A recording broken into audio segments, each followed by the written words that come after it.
Salut, te voici actuellement sur la chaîne YouTube Snapstar. Sur cette chaîne, tu retrouveras tous les plus gros clashs de Snapchat et tous les plus gros buzz du moment. Surtout, n'hésite pas à t'abonner tout en activant la cloche des notifications pour ne rien rater du contenu exclusif de cette chaîne. Et oui, sur cette chaîne, tu retrouveras du contenu qui n'est disponible nulle part ailleurs. Sur ce, je te laisse avec la vidéo. Bon visionnage. Comme vous avez dû certainement pu tous le comprendre en regardant le titre et la miniature de cette vidéo, aujourd'hui nous allons principalement parler de Mila Jasmine. Vous devez certainement tous la connaître. Mila, c'est une célèbre candidate de télé-réalité qui s'est fait connaître grâce à son physique hors du commun. Comme vous le savez, pour avoir ce corps, Mila a fait de nombreuses opérations de chirurgie esthétique avec le même chirurgien que Luna. Dans cette vidéo, Mila est au bout du rouleau parce qu'elle vient d'avoir de gros problèmes suite à une opération. En effet, un grand nombre de blogueurs ont affirmé que Mila a encore fait des injections et qu'elle a attrapé la même bactérie que Luna. Je vous laisse sans plus tarder avec toutes les explications de Mila. N'oubliez pas de réagir dans l'espace commentaire et surtout restez bien jusqu'à la fin de cette vidéo.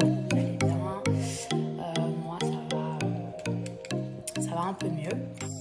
Hier, je vais reprendre petit à petit mes réseaux sociaux. Je vais recommencer à prendre soin de moi dès aujourd'hui. Là, mes cheveux, ma tête, mes ongles, mes sourcils, enfin, c'est catastrophique. Ça, ce sera mon petit look d'aujourd'hui. Est-ce que vous vous souvenez des Raz Moquette?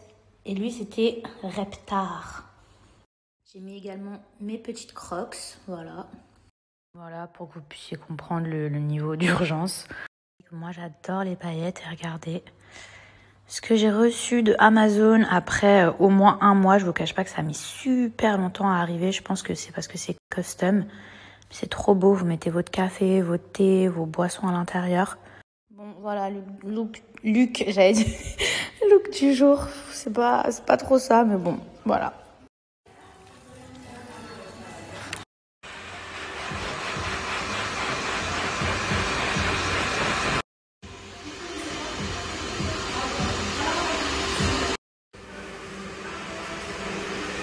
Bon mes amours, je suis rentrée à la maison.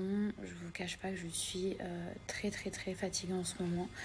J'étais pleine d'ambition. J'ai voulu aller faire mes cheveux, j'ai voulu aller faire mes ongles tellement je me supportais plus. Et au final, en fait, j'ai abusé parce que j'ai une douleur atroce. Il a fallu que je rentre à la maison immédiatement. Je pense qu'il va falloir que je me repose beaucoup. C'est pas parce que je crois que je vais bien 1 heure que ça va tenir toute la journée. J'étais aux urgences. Mais sachez que quand j'étais aux urgences,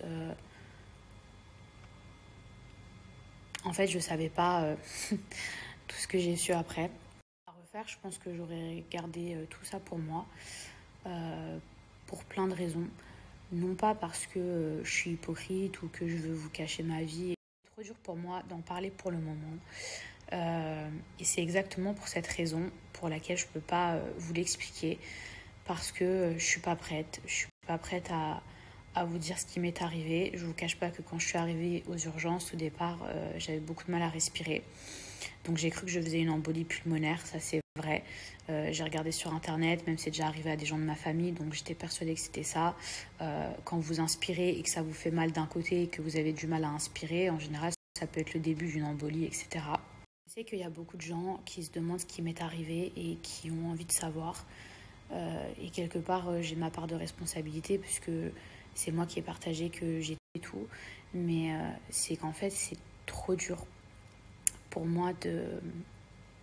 Donc, j'étais persuadée de faire une embolie et ensuite quand j'avais snappé que j'étais à l'hôpital et que j'ai vu plein de gens à qui j'en veux pas s'empresser d'écrire tout et n'importe quoi sur mon état de santé alors que je savais ensuite ce que j'avais, j'étais pas en mesure de pouvoir vous le dire. J'ai effacé parce que déjà j'ai pas envie de vous mentir, mais j'ai surtout effacé parce que j'ai pas envie de minimiser ma peine, j'ai pas envie de minimiser ce qui m'est arrivé, j'ai pas envie de vous dire oh j'ai eu une intoxication alimentaire ou oh alors qu'en réalité ce que j'ai eu, je le souhaite à personne, même pas à ma pire ennemie. Alors je reviens pas comme une fleur sur les réseaux avec aucune explication, j'ai écrit un mot, j'ai simplement pas envie de rentrer dans les détails pour le moment parce que j'ai ni le cœur ni la force et c'est pas l'image que je veux véhiculer de moi, même si je suis un être humain et que j'ai le droit de souffrir et que j'ai le droit de pleurer. dire, surtout que j'étais encore dans mon lit d'hôpital. Donc j'ai écrit, j'ai fait une embolie et ensuite j'ai effacé. Il m'a fallu au moins une semaine déjà pour encaisser, pour revenir sur les réseaux sociaux. Voilà, j'en avais besoin parce que de toute façon, j'arrivais pas à lire toutes les atrocités que je lisais. Au-delà du fait que je me sens pas prête à prendre mes réseaux sociaux aujourd'hui, je sais que mentalement, je vais mieux et je sais que j'irai de mieux en mieux, si Dieu veut. Mais voilà, faut pas oublier qu'il y a des gens qui vivent des situations similaires à la mienne, aussi dures, mais encore plus dures. Et il faut pas oublier que je suis suivie sur les réseaux sociaux. Alors je parle pas du monde entier, bien évidemment, je parle uniquement de ma communauté. Et il y a des gens qui vivent des situations encore plus dures que la mienne. Et si moi je craque, et si moi j'y arrive plus, finalement quel exemple je vais donner à ces gens? Même si je sais que je suis humaine et que comme tout le monde j'ai le droit de pleurer, j'ai le droit de souffrir, et je m'efforce d'être forte. Voilà, parce que je sais qu'il y a des gens qui souffrent encore plus que moi.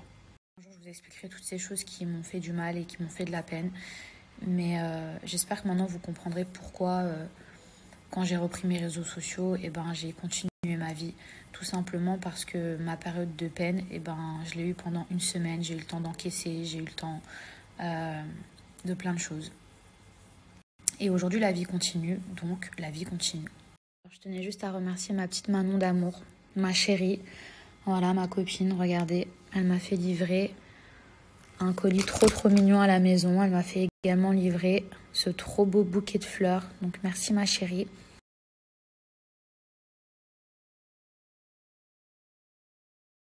Je tiens aussi à remercier toutes les personnes qui m'ont envoyé des messages, qui m'ont envoyé de l'amour.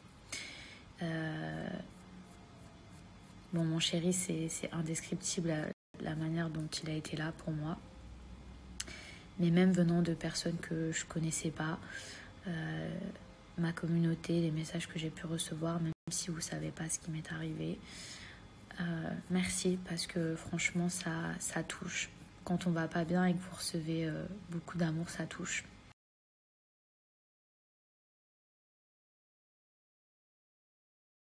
Il y a beaucoup de gens, quand par exemple ils lavent leurs vêtements, le fond de teint ça reste. Et du coup, peu importe la machine qu'ils font, le fond de teint il reste. En fait, ce que vous devez faire avant, vous mouillez votre vêtement, vous utilisez du savon de Marseille. Donc moi j'utilise celui-ci, mais vous pouvez prendre n'importe quel savon de Marseille.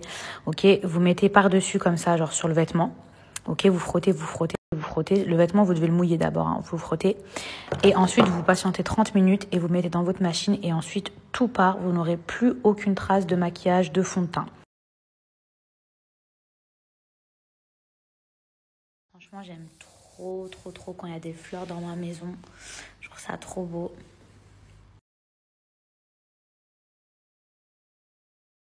Ça me fait trop bizarre d'avoir les cheveux courts. OMG, ça fait trop longtemps, genre. Je vais faire un petit plat en 2-2. Moi, je vais manger une salade. Et je vais faire une petite raclette à mon chéri, puisque je sais qu'il en voulait une depuis longtemps. Donc, je vais vous montrer une petite préparation vraiment en 2-2, juste pour les pommes de terre. En général, les gens, ils font les pommes de terre à la vapeur. Moi, je suis pas très fan, j'aime pas. Donc, je vais vous montrer ma préparation. On commence par la base, l'huile d'olive. Voilà. Ensuite, vous ajoutez les oignons finement coupés. Donc moi, ça, je les coupe toujours à l'avance. Je sais que vous pouvez en acheter directement découpés. Et ensuite, moi, je les congèle. Parce qu'au moins, c'est beaucoup plus facile. Et puis, vous ne pleurez pas tous les jours. Je viens d'ajouter aussi pas mal d'ail. Parce que je trouve que les pommes de terre à l'ail, c'est super bon. Ensuite, mes pommes de terre, je les avais découpées à l'avance. Donc là, c'est parti. Je vais vous mettre le flash, c'est mieux. Donc là, c'est parti. Hop, on mélange.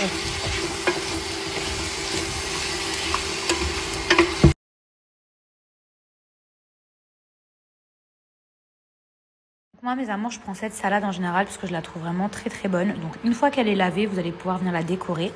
Donc là, dans ma salade, j'ai mis sel, poivre, j'ai mis des olives vertes, des olives noires. Je vais venir mettre mes tomates. Donc voilà, c'est prêt. Et ce qui est de la sauce, franchement, ça dépend vraiment les goûts. Moi, c'est vrai que j'aime bien la sauce italienne. Maintenant, après, vous pouvez très bien mettre aussi tout ce qui est crème de balsamique. Voilà, ça dépend les goûts. Je rajoute ça à l'intérieur de ma salade parce que je trouve que ça donne un côté un petit peu sucré. Donc à l'intérieur, il y a des amandes, sésame seed et du... comment on appelle ça, le truc rouge? Ah Bon, voilà.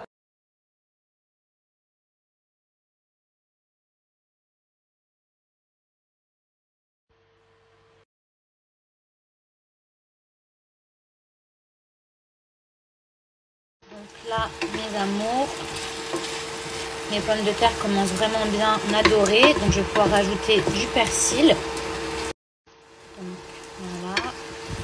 Merci à toi d'avoir visionné cette vidéo et surtout n'hésite pas à liker la vidéo et à nous donner ton avis dans l'espace commentaire. Sur ce, on se retrouve dans une prochaine vidéo. Peace.